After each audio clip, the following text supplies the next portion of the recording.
যে হিন্দুত্বের কথা বলে লোকসভা নির্বাচনের আগে রাম মন্দির নিয়ে যে সব থেকে বড় প্রচার করেছিল ভারতবর্ষের মানুষ, বিশেষ করে ফৈজাবাদের মানুষ, এটা যেটা প্রমাণ করে দিয়েছে যে মানুষের রুটি রুজি সবথেকে সামনে আসে। দেখি যে আগের বারের রেজাল্ট অনুযায়ী 29টা আসন সেটা অন্যান্যরা পেয়েছিল। সেইখানে দাঁড়িয়ে যে পরিবর্তিত সমীকরণে এবারে কি ফলাফলের ইঙ্গিত করছে, তোমাদের কি অ্যানালিসিস? দেখো উপিয়াদি, আমরা পশ্চিমবঙ্গে যারা বসে আছি, মহারাষ্ট্র অন্য রাজ্যগুলোর মতো একটা নির্বাচন হতে পারত, কিন্তু এবারের মহারাষ্ট্র নির্বাচনটা আমরা ভারতবর্ষের যে কোনো প্রান্তে যারা ভারতবর্ষের ডেমোক্রেসি, ভারতবর্ষের যে ডাইভার্সিটি উপরে যারা আমরা ভরসা রাখি, তাদের প্রত্যেকের কাছে খুব ইন্টারেস্টিং। বিমলদা একটা কথা বলছিল, খুব ভালো কথা, যে ইতিহাস নিশ্চিতভাবে বিমলদা তো রাষ্ট্রবিজ্ঞানের অধ্যাপক, ইতিহাসটা খুব সুন্দরই বলছিলেন, কিন্তু একটা কথা বললেন না যে ঠিক শিবসেনা সেই সময় বামপন্থী ট্রেড ইউনিয়নগুলোর উপরে আঘাত করেছিলেন, এবং এটা বড় ইতিহাস আছে। এবং সেই ইতিহাসের পরে আর একটা বড় ইতিহাস এই মহারাষ্ট্রের বুকে গত 10 বছরের মধ্যে লেখা হয়েছে, যখন নাসিক থেকে মুম্বাই কৃষকরা যখন লাল ঝান্ডা নিয়ে যখন কৃষকদের মিছিল হয়েছে, সেই মিছিলের সামনে দাঁড়িয়ে থেকেও শিবসেনার লোকজন মুম্বাইয়ে দাঁড়িয়েছিল। তারা বুঝতে পেরেছে তাদের অতীত রাজনীতির ইতিহাস। আর যে কথাটা বলছিলেন যে শিবসেনার যে অতীতের রাজনীতি, যে রাজনীতির সঙ্গে খাপ খাওয়াতে পারেনি বলে উদ্ধব ঠাকরের কাছ থেকে একনাথ শিন্ডেরা বেরিয়ে এসছেন, কিন্তু লোকসভা নির্বাচনের রেজাল্ট প্রমাণ দিয়েছে যেখানে শিবসেনা ইউবিটি তার লোকসভায় 9টা আসন জিতেছে, আর এরা কটা আসন জিতেছে, এটা একটা দিক। আমি এটা জাস্ট বললাম, 9টা এরা জিতেছে, এটা একটা দিক। কিছু কম। হ্যাঁ, এইবার যে জায়গাটা বলার জায়গা, যে কারণে মহারাষ্ট্রের নির্বাচন এবারে একটা অন্যরকম দিক, তার কারণ হচ্ছে 2019 সাল থেকে 2024 এই 5 বছরের মধ্যে মহারাষ্ট্রের 3 জন মুখ্যমন্ত্রী হয়েছে, অর্থাৎ স্থিতিশীল গভর্নমেন্ট হয়নি।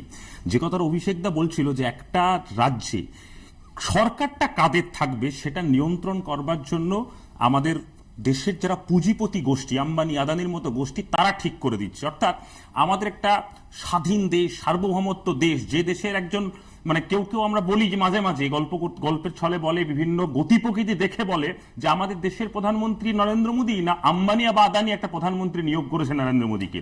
তো ঠিক সেরকমই মহারাষ্ট্রে একটা সরকার, মহারাষ্ট্রের দীর্ঘদিনের ট্র্যাডিশনাল পলিটিক্যাল পার্টি, শরদ পাওয়ারের দল, উদ্ধব ঠাকরের দল, শিবসেনার দল, সেই দুটো দলকে ভেঙে ফেলে নতুন একটা জোট তৈরি করতে হলো। এবং সেই জোটে দেবেন্দ্র ফডনবিস 19 সালে মুখ্যমন্ত্রী থেকে উপমুখ্যমন্ত্রী চেয়ার নিয়ে সন্তুষ্ট থাকতে হলো।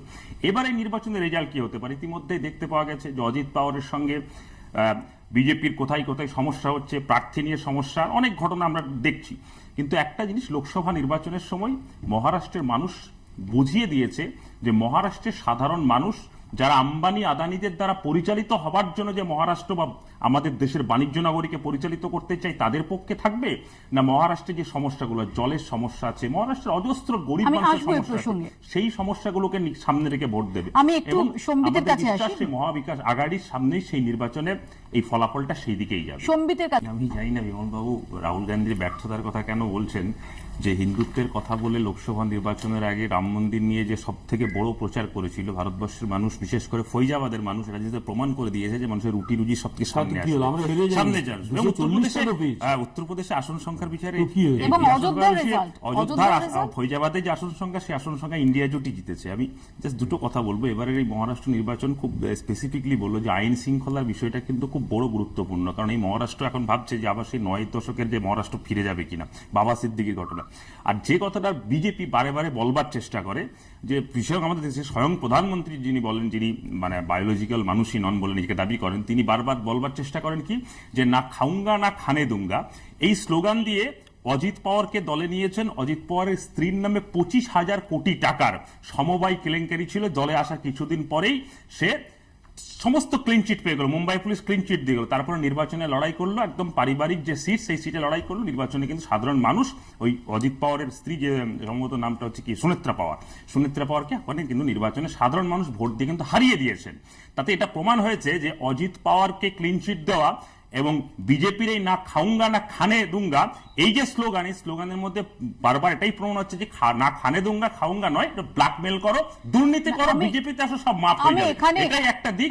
আর জাস্ট একটা জায়গাতে বলে শেষ করবো, এই যে লড়কি বেহেনার কথা, মহারাষ্ট্রের কস্টিং এর কথা তো বললো, এখনো তো লড়কি বেহেনার যে ক্রেডিবিলিটিটা কে নেবে তাই নিয়েই এখনো সিন্ধে আর ফাড়নবিসের মধ্যেই আমি দ্বন্দ্ব ঠিক এই চলছে। জায়গাটাতে এক সেকেন্ড সেফ ভবিষ্যৎবাণী করি একটা লাইনে, মহারাষ্ট্রে এবারে সেফলি আমি বলে দিচ্ছি বামপন্থীরা একটা আসনও পাবে না। অন্ততপক্ষে বিমলদা এটা স্বীকার করে নিয়েছেন বামেদের অস্তিত্ব আজকের দিন পর্যন্ত আছে, বাকিটা 23 তারিখে ঠিক হবে। কারণ আমি তো বিমলদার মতো ভবিষ্যৎ দ্রষ্টা নয়, আমি এটুকু বলতে পারি যে বামের ওখানে আছে, লড়াই আছে, সংসদীয় গণতন্ত্রে যেটা আছে এবারে সেটা থেকে বৃদ্ধি পাবে। তিনটে বাম দল পিডব্লিউপিআই, সিপিআই এবং সিপিআই লড়াই করছে, আসন তো পাবেই, সেটা বিমলদার সঙ্গে 23 থেকে দেখাই হবে।